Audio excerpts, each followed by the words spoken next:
ఏడాదిగా ప్రయత్నించిన సంతానం కలగలేదా? Noah IVF లో ఉచితంగా సంప్రదించండి. నమస్తే. లాస్ట్ టైం నేను పెట్టిన వీడియో చాలా వైరల్ అవ్వటంతో అందరూ చాలా క్వశ్చన్స్ అడుగుతున్నారు. దాని తర్వాత అంబటి రాంబాబు గారు ఒక ప్రెస్ మీట్ పెట్టి మరీ చాలా బాగా చెప్పారు. 2 నిమిషాలు మా మామ ఇంత మంచి అయినా అని నేనే నమ్మేశాను. దాంతో ఇసు అంత మంచితనం కూడా ఉంటే బాగుండేది.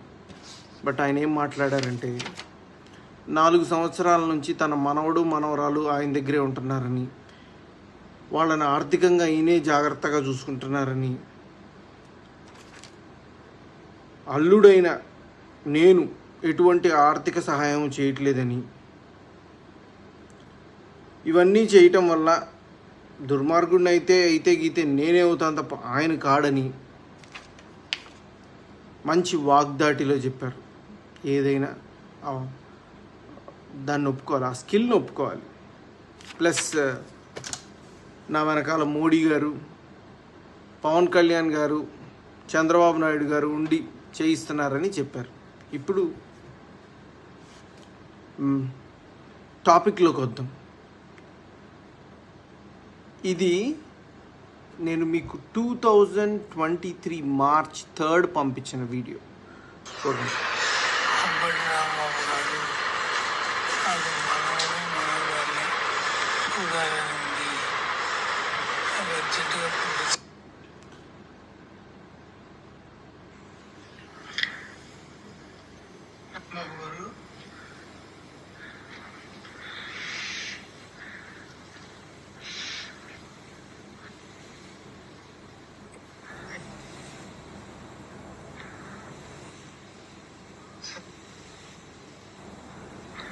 ఆయనకి మాట కూడా రావట్లేదు రాంబాబు గారు. మాట ఈ స్టేజ్లో కూడా మనవణ్ణి మనవరాల్ని చూడాలనుంది ఐసీయూలో. ఇవన్నీ నేను మీకు ఎన్ని వీడియోస్ ఎన్ని మెసేజెస్ పెట్టాను. I'm ready to do anything. నాకు నా తండ్రి ఆఖరి క్షణాల్లో ఉన్నారు. మార్చ్ 22 నా తండ్రి మరణించినప్పుడు తన మనవణ్ణి మనవరాల్ని చూసుకోలేదని ఒక తాత తన గుండెల మీద ఎత్తుకొని పెంచిన మనవణ్ణి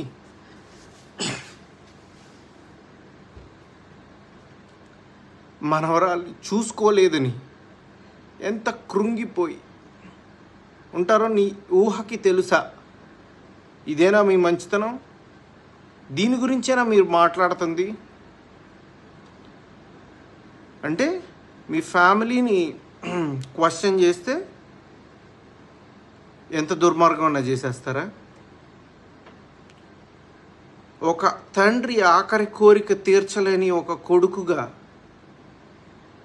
who is going to answer me? నిన్ను నమ్మి 4 సంవత్సరాల నుంచి మిమ్మల్ని నమ్మి మీరేదో న్యాయం చేస్తారని విసుగెత్తి నేను కోర్టుకి వెళ్తే నా తండ్రి ఆఖరి క్షణాలలో తన మనవణ్ణి మనవరాల్ని చూసుకోవాలని ప్రాధేయపడి మీ అందరికీ ఫోన్లు చేసి కాల్స్ చేసి ప్రాధేయపడితే పంపించలేదు. దీన్నేనా మంచితనం అనేది? ఇప్పటికైనా చెప్తున్నా, మీరు నా కొడుకుని నా కూతుర్ని పోషించనే అక్కర్లేదు. నేను ఆరోగ్యంగా ఉన్నాను, ఆర్థికంగానూ బాగానే ఉన్నాను. నా కొడుకుని నా కూతుర్ని రేపు మీడియా సాక్షిగా నేను వచ్చి తీసుకెళ్తాను. ఓకే చెప్పండి. ఓకే, నా కొడుకుని నా కూతురుని నా ఇంటి దగ్గర డ్రాప్ చేయండి. పోని నేనేమన్నా వద్దన్నానా? మీరు రూపాయి పెట్టనక్కర్లా. వాళ్ళని బంగారంలా గుండెల మీద ఎత్తుకొని పెంచుతా. నాన్న అని 4 సంవత్సరాల నుంచి నాకు వాళ్ళకు దూరం చేసి మనిషిలోని ప్రాణాన్ని తీసేసి ఎటువంటి తప్పు చేయలేదు అని ఎలా బుకాయించగలుగుతున్నారండి మీరు? కనీసం కొంచెం అన్న ఇసువంతన్న ఆత్మసాక్షి ఉందా మీకు? మీరే ఆలోచించుకోండి. ఇంతకుమించి నేను మాట్లాడను, ఇంతకుమించి నేను అడగను, చెప్పను. మీరే ఆలోచించుకోండి. ఇది ప్రజలే ఆలోచించుకుంటారు.